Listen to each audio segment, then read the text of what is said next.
There are days when the soul doesn't scream, it dims.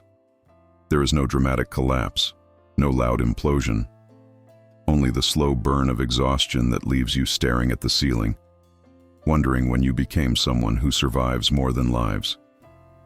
No one notices because you keep smiling, keep performing, keep posting pictures. But inside, something has cracked, and no routine seems able to mend it. Pain wears many faces. Sometimes it arrives dressed as loss, sometimes as betrayal, sometimes as a vacancy with no explanation. It doesn't only hurt because of what happened. Often it hurts because of what never did, what you hoped for and never came. In that swirl of ache, you begin to believe your wound is a sentence, a pointless trial, a mistake heaven forgot to correct. But picture this. You stand before a pane of broken glass. Every shard reflects a different angle of your face. None is complete, yet each is true. That's how a fractured soul behaves. Pain doesn't erase your identity, it multiplies it. It shows you who you are when there's nothing left to perform. It teaches the humility of needing help, the bravery of standing again, the tenderness of looking at your scars without shame. God is not scandalized by your wounds. He doesn't look away from what bleeds. He draws closer. When life injures you, He sits beside you and keeps watch. Not because He enjoys your pain, but because He knows that in that fire, the gold of your faith is refined. Sometimes His silence isn't abandonment, it is reverence. Reverence for a process only you can walk. Reverence for the freedom He gave you to decide what to do with that wound. You can hide it and let it fester, or you can face it and let it become a door. The hidden power of pain isn't in what it destroys, but in what it awakens. It wakes the sensitivity fear had anesthetized. It wakes the faith that slept under pride. It wakes the empathy that only those who have cried can offer. Pain, when surrendered to God, transforms. Not instantly, not without tears, but it transforms. It becomes a spring of wisdom, compassion, and purpose. So believe it or not, the wound you curse today might be the birthplace of your strength, the place where you'll learn to trust without seeing, to love without guarantees, to live without armor. Faith rarely grows from triumph. It sprouts from ruins where you decide not to quit. At the exact point where you have nothing left to prove, the miracle begins. You start becoming you again, freer, more human, more true. There comes a moment when you can't go on, not because you lack faith, but because you've run out of air to hold up all the masks. You've been strong for so long you forgot how to be human. People say, God gives you only what you can bear, and you smile. But inside you scream, enough. It isn't rebellion, it's depletion. Because no one told you even faith can hurt when carried alone. You look around and feel like everyone else is moving forward while you're stuck in place. Some judge you for not getting over it. Others drift away because they don't know what to do with your silence. You stand there trying to understand how a heart that loves so deeply can feel so broken. Truth is, pretending everything's fine is its own kind of fatigue. But God doesn't need you to act for Him. He doesn't expect a performance when you're in pieces. His love is not weakened by your honesty. If only you knew you can cry before Him without fearing His disappointment, that you can admit you don't understand, you can't hold on, you don't know how. He isn't shocked by your weariness. He knitted you from the inside. He knows your fissures. He knows how many nights you begged for a sign that didn't come. And yet, every tear was heard. Not one was lost. Every silence counted as prayer. Every collapse was one invisible step toward the humility that transforms. When you can't go on, you're not failing. You're being formed. Exhaustion isn't a sign of weak faith. It's a sign of real humanity. And in that humanity, Christ meets you, not in your perfection, but in your truth. A soul that dares to stop pretending begins to heal. Only what is brought into the light can be cured, and the light of God doesn't wound, it reveals. It shows you that you don't have to be invincible to be loved, that you don't need every answer to be valuable, that your vulnerability isn't a flaw, it's your bridge to Him. So let the mask fall, breathe, Cry if you must. You are not alone in that emptiness. Someone is with you, and even if you don't feel it yet, He is already at work. God doesn't need you to be whole to start rebuilding you. He needs you to be honest. They say time heals all wounds, but some hurts time only hides, the pebble in the shoe kind that doesn't stop your steps but makes each one ache. Old wounds, some with a proper name, others nameless. Wounds born in childhood, in betrayal, in farewell, in a silence heavier than any word. You try to move on, but something holds you. It's as if the soul has a memory of its own, and now and then, without permission, it drags you back to the exact point where everything changed. You try to forget, but forgetting isn't redemption. What refuses to be felt doesn't disappear. It hides in the corners of your heart, waiting to remind you it's still there. The past echoes. Ignore it, and the echo becomes a constant noise. It speaks in the night when everything else goes quiet. It tells you you're not enough, that you failed, that there won't be a second chance. Without noticing, you start living backward, carrying shadows God intended to light. Here's what no one told you. The past doesn't heal when you grasp it. It heals when you release it. You don't need every reason for it to stop hurting. You need to stop carrying it alone. God can't heal what you refuse to hand over. While you clutch it, pain rules you. When you release it, grace begins its work. True forgiveness doesn't always descend like lightning.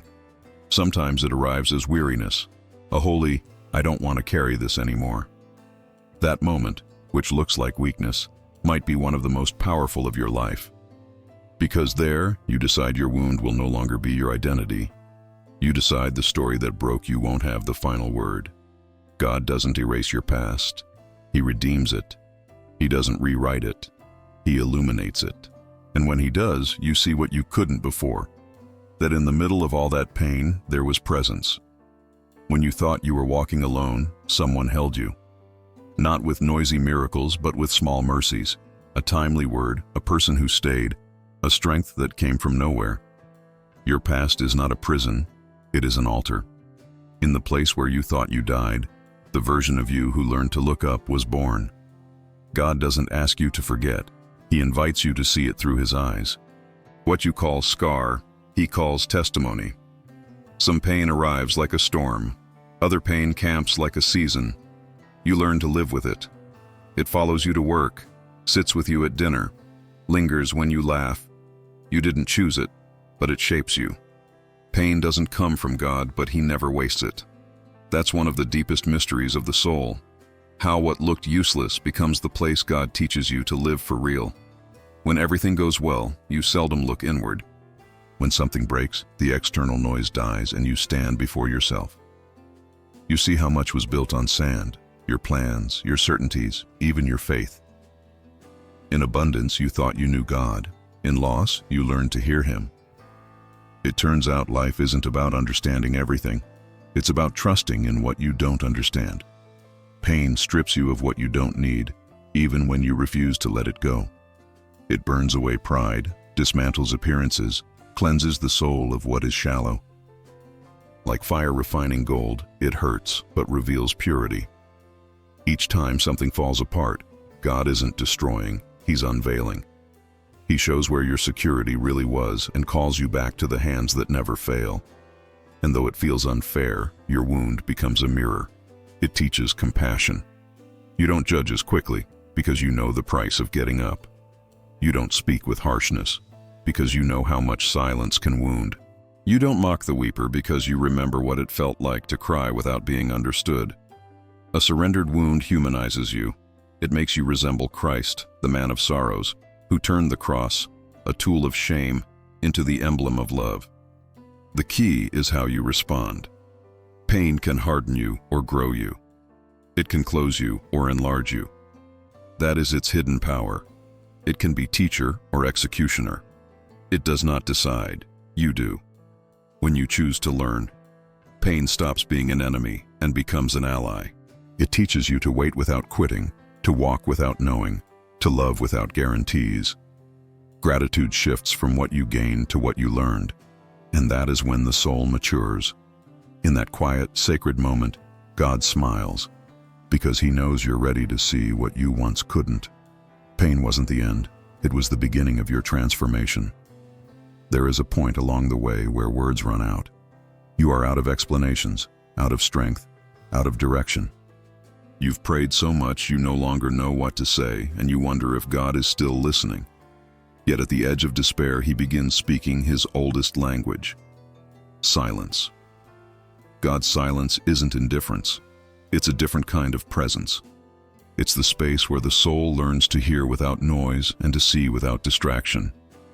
When prayers lose sound, only breath remains, and in it, him. While you think everything has stalled, heaven continues working at its own pace, unhurried.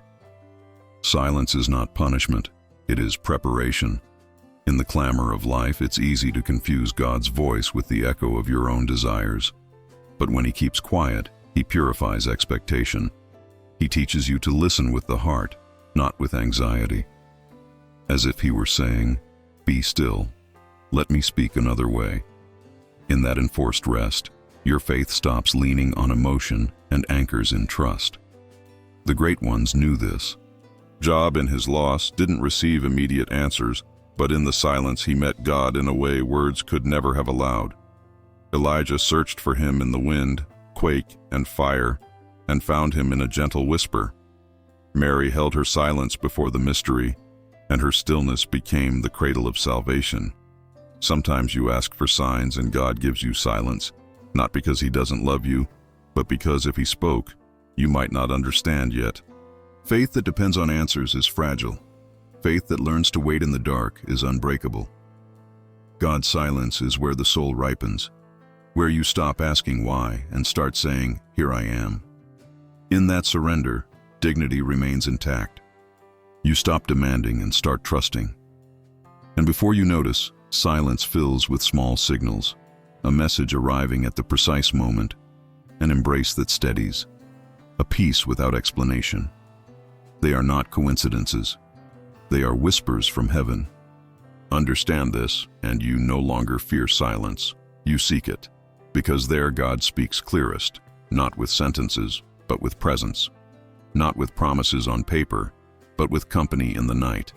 You learn there is nothing stronger than a soul that has walked through fire and still believes, even when it hears nothing.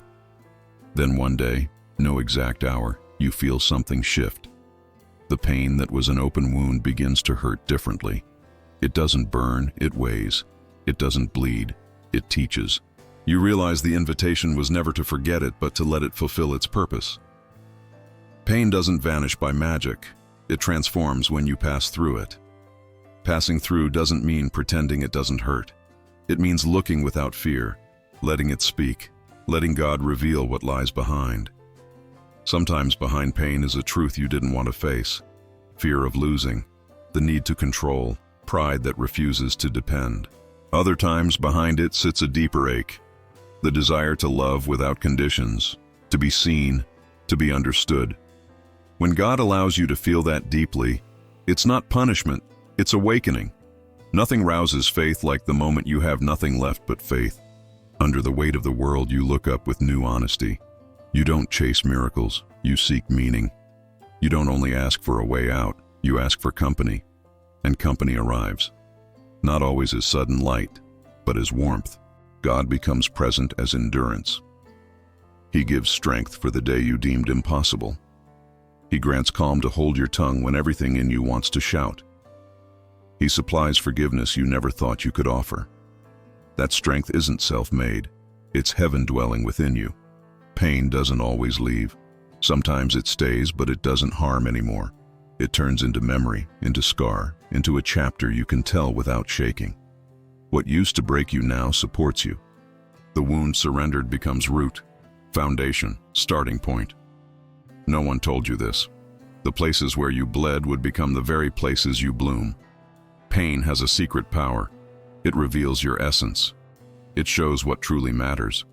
It teaches that peace is not the absence of suffering, but the refusal to run from what makes you grow. When you can look at your story without shame, you know transformation has happened. You stop speaking as a victim and begin speaking as a witness. You stop asking, "Why me?" and start asking, what did it grow in me? At that moment, the soul stops being a battlefield and becomes fertile ground. In that new soil, God plants purpose. Everything he touches, even what's broken, flowers. Dare to believe it, and you'll understand. Your wound wasn't your ending, it was your calling. There are prayers without words, tears that fall slowly, saying more than any speech. Nights when you don't know what to ask, because you tried everything. You only cry, and though you think no one hears, heaven leans close. God doesn't need eloquence, he wants truth. Every tear you shed was gathered, not one was lost. The psalmist wrote, "You have kept my tears in your bottle. Are they not in your book?" He didn't write it as poetry only, he wrote it as certainty. In God's language, tears are seeds. They don't sprout at once, but one day they bloom into peace. When a soul weeps before God, it doesn't weaken, it is purified. Each sincere tear washes pride, softens hardness, drains false self-sufficiency. You stand bare before him, and lighter.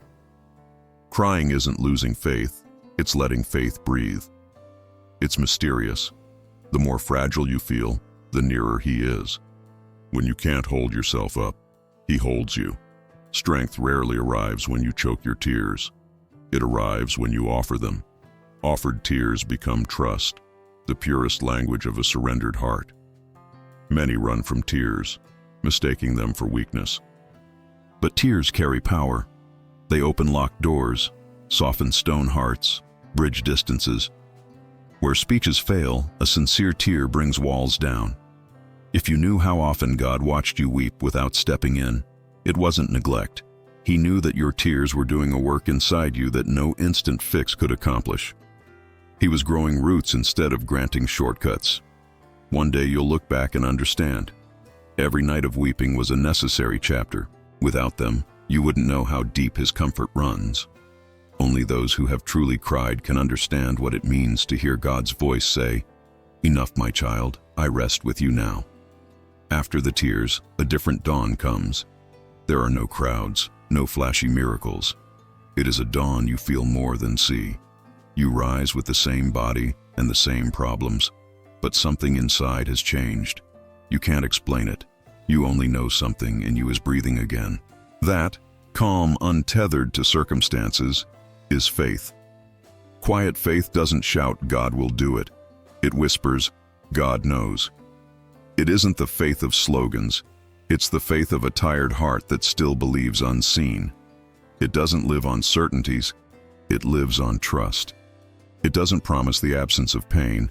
It promises purpose within it. Before, your faith rested on outcomes. You believed in order to receive. Now you believe because even if you don't receive, he remains God.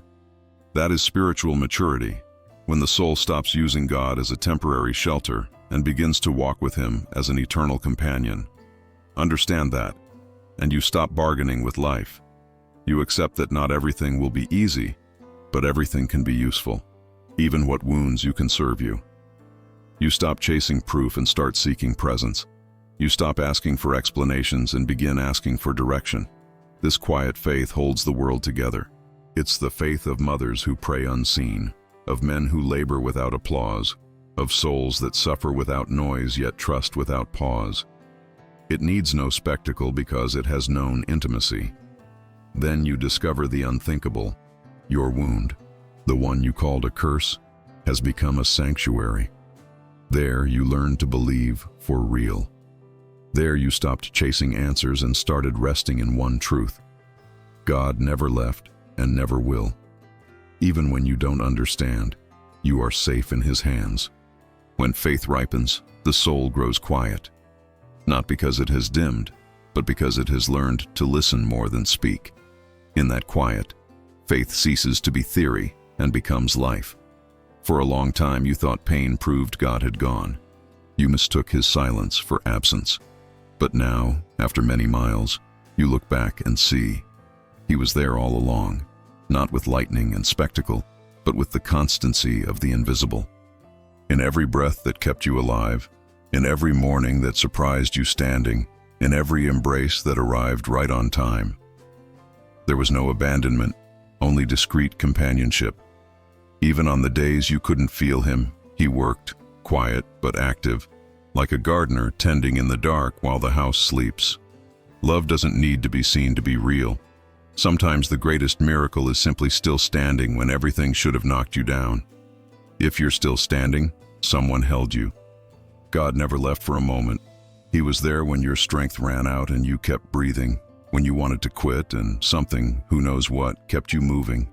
When words dried up and tears spoke for you, when loneliness pressed in and mysteriously a calm that wasn't yours covered you. That calm was him.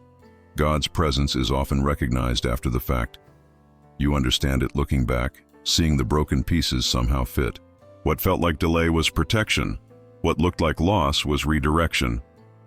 It all had meaning, not at the speed of your plans, but at the pace of his love. So when you ask, where was God in my pain? Remember this. He wasn't far, he was within, in your resilience, in your breath, in that invisible thread that held you when you didn't know how to take another step. Knowing this, you stop fearing the void, because even the void is not empty. There comes a moment when the soul understands that moving forward isn't denial, but walking with what happened. It isn't starting from zero, it's starting from lived truth, with scars as maps and faith as compass. After so much ache, getting up is already a victory. Not a flashy victory, but one won in silence, with tears and hope. Starting again doesn't always mean changing places or people. Sometimes it means changing your gaze. Life doesn't have to be perfect to be sacred. The ordinary, seen with gratitude, becomes holy ground. A warm coffee, a sunbeam through the window, an honest conversation. What you once took for granted becomes gift. That's the sign of healing, when the simple moves you again. Starting again also requires forgiving yourself for not knowing sooner, for breaking, for trusting too much or too little. No one walks without stumbling. God doesn't ask you to be flawless. He asks you to be true. He doesn't judge you by your mistakes. He walks with you while you learn from them. If you knew how heaven rejoices every time you decide to try again, you wouldn't carry so much guilt. Guilt doesn't come from God. His voice doesn't humiliate, it lifts. It doesn't replay your failures. It reminds you you can still do good. Starting again is accepting that invitation. Believing tomorrow can be different even if the past doesn't change. Trusting that the best hasn't been lost. It's being formed. Pain taught you not to depend on external certainties. Now you know faith doesn't erase doubt, it embraces it. Hope doesn't ignore fear, it passes through it. Grace doesn't delete your story, it redeems it. This is the secret strength that rises after a wound, the ability to keep going without guarantees, to stand up without witnesses, to believe without explanations. God doesn't give you a new beginning so you can repeat the old. He gives it so you can co-create with Him. The past was the ground where you learned endurance. The present is the workshop where you're being shaped. And the future is the canvas where you'll paint with colors born from your tears. Do not fear beginning again. God doesn't ask you to sprint, only to walk. If you fall one day, remember, you're not going backward, you're learning. Faith isn't measured by perfect steps, but by the choice to rise once more, even when no one sees. A scar is a wound that no longer hurts, but it is more than that. It's God's signature over the place you were healed. It's the reminder that what once was pain is now story. What looked like an ending became a beginning. Do not hide your scars. They're the trophies of battles no one saw, the quiet proof you survived when everything said you wouldn't. Culture teaches us to cover them, blur the marks, pretend perfection. Faith invites the opposite. Show them with humility. Share your scars and others will see there is hope. Healed wounds become bridges. Someone needs to hear that recovery is possible, that you can rise from the depths. You are the evidence. Remember, when the risen Jesus met Thomas, he didn't erase his wounds. He kept them. He showed them, not to flaunt power, but to reveal love. His message was simple. Here it hurt, but it no longer harms. Here I bled, but I didn't stay on the cross. Here I died, and here I live. Your scars share the same purpose, to testify. Every mark on you tells a story of redemption. Every fall you overcame taught you mercy. Every betrayal you forgave set you a little freer. Every loss you accepted brought you closer to eternity. There is no deeper beauty than an inner life marked by fire and molded by grace. Learn to look at your scars without shame. If they still ache, it doesn't mean you failed. It means you're still healing. Healing is a process, not a date. One morning you'll notice it doesn't hurt the same. The memory won't burn, it will shine. What was once a wound becomes a window. Light enters through it. And when light enters, it also spreads. You begin to shine, not because you have no past, but because God turned your past into a message. Anyone who sees you walk with peace will sense something beyond you. Not perfection, but proof that grace wins. Most people seek strength in all the wrong places: appearance, control, security. True strength, the kind that remains when everything collapses, is born of brokenness, not of success, but of surrender. It's the quiet power that rises when you have nothing left to lose and yet decide to believe. Brokenness leads you to the edge, and you discover the edge is not the end. It is the beginning of God's power in you. When everything falls and your own strength fails, grace enters. Then Paul's words make sense. When I am weak, then I am strong. Not contradiction, revelation.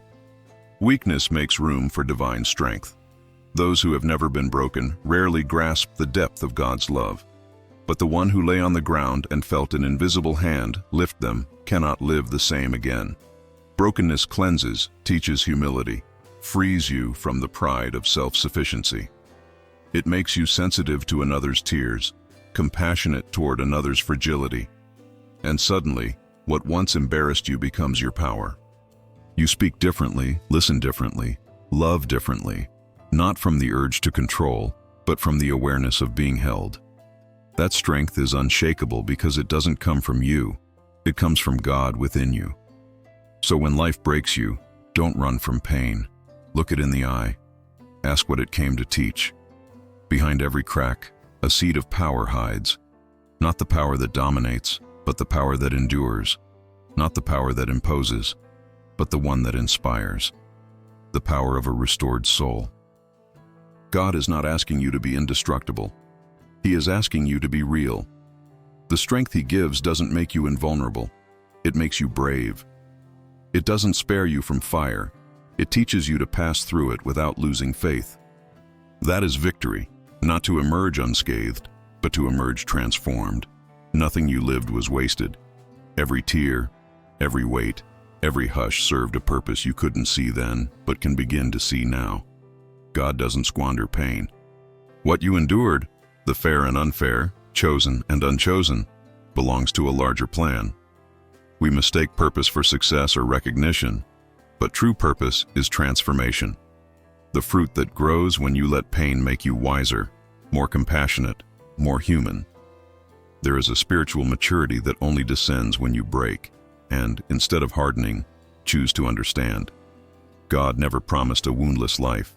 He promised meaning within the wounds. What you see as a scar today will be a tool tomorrow. What weighs you down now will become your testimony of faith. Pain has a strange power to separate you from the trivial and tether you to the eternal. It makes you look up and confess you are not enough and you need the one who is. Accept that, and suffering changes form. It stops being enemy and becomes ally. You begin to notice your wound was the road God used to lead you from where you were to where you needed to be. Every loss invited detachment. Every delay trained patience. Every failure prepared you to serve others truthfully. That is pain's final purpose, to turn you into a channel. Your story heals stories. Your fall raises someone else. Your journey becomes a witness of hope. God doesn't heal you just so you'll be okay. He heals you so you'll be light. See it this way, and suffering loses the power to destroy. You regard it with gratitude because it brought you closer to your essence, closer to God, closer to your mission. You stop asking, "Why me?" and start asking, "What did it grow in me?" Meaning opens in that question. Then comes the stillness. The soul, after much shouting, grows quiet. Not because it surrendered to despair, but because it learned it doesn't need to control everything. That quiet is not resignation, it is rest. You realize you survived, that pain ran its course, that you don't have to fight the inevitable anymore. You cried, doubted, lost, and you're still here. That alone is miracle. The peace that follows suffering is not a mood, it is a presence. It does not depend on what happens outside, but on what aligns within. It is the soul's sigh when it recognizes its maker again. It's when you accept you are not in charge of everything, and that's good news. A larger plan is moving in silence, weaving threads you cannot see. Pain trained your sight to look deep. You now cherish what once slipped by, a sincere conversation, an unhurried morning, the strength it takes to rise when you don't feel like it. You discover true maturity isn't about never falling. It's rising with gratitude. This peace doesn't ignore storms, it embraces them. It knows more will come, but it no longer fears, because it has met the one who calms the wind. You no longer need certainties. You trust the captain who steers the boat. When everything shakes, his voice stays. Do not fear, I am with you. In that certainty, the soul rests, not in the absence of trouble, but in the presence of unfailing love. You live slower, listen more, worry less. Faith doesn't remove the waves, it teaches you to sail. Peace doesn't take you out of the world, it trains you to live within it without losing heaven. The storm passed, and it didn't destroy you, it revealed you. It showed who you are when everything goes dark. In that discovery, you found what no one can steal, serenity, anchored not in outcomes but in eternity. At last, the soul rises, not with euphoria, but with dignity. No fanfare, no audience, only you and God. You look at your wounds, and for the first time, they don't hurt. You touch them, and where it once burned, it now glows. You were not destroyed. You were shaped. What you thought was the ending was the beginning of a truer you. This is the soul's resurrection. Pain ceases to be enemy and becomes ally. Suffering wasn't punishment, it was birth. Brokenness made room for the new. Every tear, every disappointment, every loss emptied you, so God could dwell. You are not the same. You're gentler, wiser, more awake. You know life isn't measured by trophies but by depth. Faith didn't make you untouchable, it made you unbreakable. You learned to love calmly, speak truthfully, wait without despair. You found the real power is not in control but in trust. Your wound has become your strength, not because you conquered pain, but because you learned to walk with it, without losing hope. This strength doesn't shout, doesn't impose, doesn't need to prove. It's the quiet might of someone who touched bottom and saw there was light even there. It's the strength of someone who knows God's love isn't measured by victories, but by presence. Now you understand why your story unfolded as it did. There was no other way to shape this tenderness, this clarity, this mature faith. Every chapter had meaning. Looking ahead, you don't fear, you are serene. If God lifted you once, He will lift you 1,000 times. That is the promise that doesn't expire. No matter how often you fall, a hand will be waiting. The same hand that wrote your days before you lived one. The same hand that steadied you in the gale. The same hand that turned your wound into witness. So you walk, not in hurry, but in purpose, with a certainty nothing can extinguish. Pain didn't have the last word, love did. Because the love of God always resurrects what life believed dead. This is how the journey ends, not with noise, but with light, not with explanations, but with peace. If you bleed again, remember, your wound is not your weakness. It is your sacred door, the place where God enters every time your soul forgets who it is. Your pain was your teacher, your faith, your path, and your wound, your strength.